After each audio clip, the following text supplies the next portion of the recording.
اس کے بعد اب درمیان میں پھر دو کیٹیگریز آ رہی ہیں، وہ لوگ کہ جو کچھ نیمے درو نیمے برو ہیں، منافق نہیں ہیں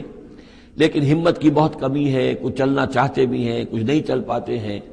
کچھ چلتے ہیں لیکن کبھی کبھی کسی سے غلطی بھی ہو جاتی ہے، کوئی ہمت بھی کرتے ہیں لیکن کبھی کوئی غلبہ ہو جاتا ہے، کوئی کسل ہو جاتا ہے، کوئی سستی طاری ہو جاتی ہے۔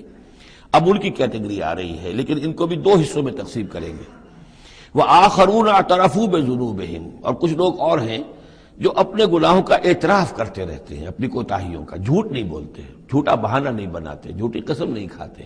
ہم سے خطا ہو گئی، ہم سے غلطی ہو گئی، واقعتاً ہم سے کوتاہی ہوئی ہے، واقعتاً ہم اپنے اہل و عیال کے اندر مصروف ہو کر اور اپنے فرائض کی ادا کرنے میں کوتاہی کا ثبوت دیتے رہے ہیں۔ یہ اعتراف، جب تک اعتراف ہوگا نفاق نہیں شمار ہوگا۔ جہاں جھوٹا بہانہ آنا شروع ہوا وہ نفاق ہے،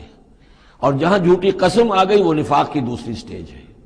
اور اس کے بعد تیسری سٹیج یہ ہوتی ہے کہ اہل ایمان سے انہیں ضد ہو جاتی ہے، قد ہو جاتی ہے، دشمنی ہو جاتی ہے کہ یہ بے وقوف لوگ جو ہیں ان کی وجہ سے ہم پریشان ہو رہے ہیں، اگر یہ بھی ہماری طرح بیٹھ رہے ہیں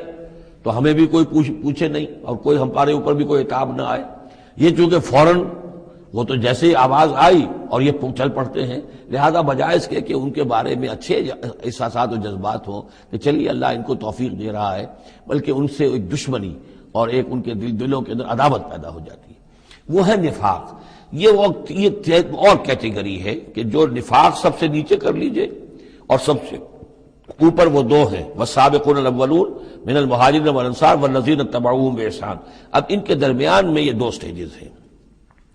وآخرون اعترفوا بذنوبہم، اور کچھ لوگ اور ہیں جنہوں نے اپنی کوتاہیوں کا، اپنی تقصیر کا اعتراف کیا۔ خلطوا عملا صالحا وآخر سیئا،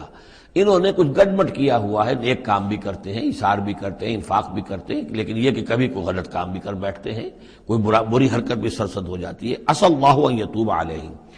اللہ تعالیٰ امید دلاتا ہے کہ اللہ تعالیٰ ان کی توبہ کو قبول فرمائے گا اور ان کی توبہ جو ہے ان کو توبہ کی توفیق دے گا۔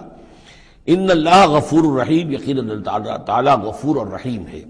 اس میں شان نزول کے اعتبار سے ایک روایت بھی ہے، حضرت ابو لبابہ تھے رضی اللہ تعالیٰ عنہ اور ان کے کچھ ساتھی تھے، ان سے غزوہ تبوک کے موقع پر یہ کوتاہی ہو گئی کہ کسل کی وجہ سے اور مال اور دنیا میں اپنے مصروفیات اور مشاغل کی وجہ سے نہیں جا سکے، لیکن یہ ہے کہ ان کو شدید فوراً ہی احساس ہو گیا کہ ہم سے تو بہت بڑی غلطی ہوئی ہے، بڑی خطا ہو گئی ہے، بڑی کوتاہی ہوئی ہے، اور اس احساس کی وجہ سے اس درجے ان کو اندر جو ہے ندامت کے جذبات پیدا ہوئے کہ انہوں نے اپنے آپ کو مسجد نبوی کے ستونوں سے باندھ لیا کہ اب حضور ہی آئیں گے اور اگر اعلان فرمائیں گے کہ ہماری توبہ قبول کر لی ہے اللہ تعالیٰ نے اور اپنے دست مبارک سے ہمیں کھولیں گے، تب ہم یہاں سے آزاد ہوں گے، ورنہ ہم یہیں پر اپنی جانیں دے دیں گے، اپنے آپ کو باندھے رکھیں گے ان ستونوں کے ساتھ۔ پھر حضور واپس تشریف لائے ہیں اور یہ آیات جب نازل ہوئیں، عسى اللہ ان یتوب علیہم، اللہ تعالیٰ ان قریب، یا اللہ توقع ہے اللہ ان کی توبہ قبول فرمائے گا، تب حضور نے آ کر انہیں کھولا اور انہیں یہ خوشخبری دی کہ ان کی توبہ جو ہے اللہ نے قبول کر لی ہے۔ یہ وہی بات ہے جو سورہ نساء میں بھی ہم پڑھ چکے ہیں، ثم یتوبون من قریب، وہ لوگ انما التوبۃ علی اللہ للذین یعملون السوء بجہالۃ ثم یتوبون من قریب، فوری طور پر جو ہے انسان کے اندر وہ ایمانی جذبات جو ہیں دوبارہ عود کر آئیں اور وہ فوراً توبہ کرے، تو ایسی توبہ کا قبول کرنا جو ہے اللہ تعالیٰ نے گویا کہ اپنے ذمے واجب ٹھہرایا ہوا ہے۔